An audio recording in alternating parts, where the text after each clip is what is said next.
دستی مطریم رازی تاب رو بر بدش کردی جدا آلیمان را در سریک آثار کشتی ای فلک. همین گونه هر یک داوطلبی آزمون جمهوری تاجیکستان وطنی عزیزی من در ناحیه یوم با ترانه‌های دلنشین و موسیقی‌های فورام و دلکش نزد اعضای حکمان برآمد نمودند و برای رخصت گرفتن به دور دیگر تلاش ورزیدند، زیرا استادان و والدین بهر دستگیری و روبلند گرداندن داوطلبان آمده و ایشان را همراهی می‌کردند. روز از روز اشتراکچیان بسیارتر شده ایستادند، یعنی که اون خواهشمندانی که میخوان استعداد خود را در نوازندگی، در سرایندگی، چه ژانرهای اکادمی یا مثلا نوی باشد معرفی کنند، نشان دهند زیادترند و در نوحه یوان زیاده از 50 نفر تا 60 نفر علاقه اشتراکچی هستند در هر یک نومیناسیون، چه اکادمی، چه در نوازندگی مثلا ژانر اکادمی یا نوی و چه در سرایندگی. من فکر میکنم در نوحه یوان شرایط خیلی خوبی فرهنگی است که خیلی استعدادها زیادتر به چشم رسیدند،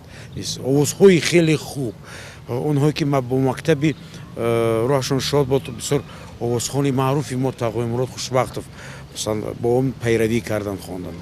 پیروی استاد آدینه هاشمov. باید گفت که آزمون مذکور در ناحیه یوم واقعا از دیگر شهر و نواحی ولایت فرق کننده بود، چون هم اشتراکچیان زیاد بود و هم صاحب هنران. هر سال ما در آزمون 29 نفر اشتراکچی داشتیم و این سال زیاده از 60 نفر اشتراکچی از روی نومیناسیون‌های گوناگون شرکت ورزیده ایستادند. برای هوسمندگردانی و جایهای اول 1000 سومانی مبلغ و جایهای دوم 700 سومانی و جای سوم 500 سومانی مقرر کردید که ما در آخری چهاربینی با همان اشتراکچی که جای اول میگیرد یا دوم یا سوم با آنها یعنی تقدیم می نماییم و این چونی سپاسنامه‌های رئیس ناحیه یوان بهر مخلصان و هوادارانی که در این آزمون شرکت ورزیده ایستادند و این یک دلگرمی مناسبت خوب با فرهنگ و رشد نمودن ساحه فرهنگ دلالت میکند. شرکت کردن و با یک مهارت بلند نزد اعضای حکمان هنری والای خود را نشان دادن اشتراکچیان آزمون امروزه از آن دلالت میداد که هر یک آنها با تیاری خوب حاضر گشتند و برای دریافت جای نمونوی و شرکت ورزیدن در مرحله‌های دیگری آزمون آماده‌اند تمام مشکلات‌ها را پس سر کرده میان هم سبقت نمایند. بسیار اشتراکچی هستند که در سال گذشته از آزمون افتیده بودند، امسال با کوشش کرده ایستادند که جای نمایان گرفته باشند، زیرا که داوطلبان هوسمندند، میخواهند که خودشان را در طریق آینه نیلگون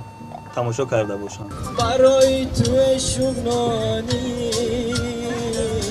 منظور و حیران. مسئولین بخش فرهنگ ناحیه یوان تمام تلاش خود را کردند تا اینکه هنرمندان اصیل و جوانان صاحب ذوق در این آزمون جلب گردد و هنر خود را با اعضای حکمان نشان دهند. همکنون در سطح بلند ثبت و پخش کردن این همه صوت و نوا آهنگ‌های دلنوازی که از سوی داوطلبان این آزمون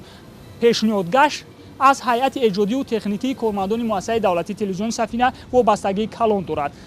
همین است که ایشان نیز کوشش میکنند تا اینکه کار خود را درست انجام دهند.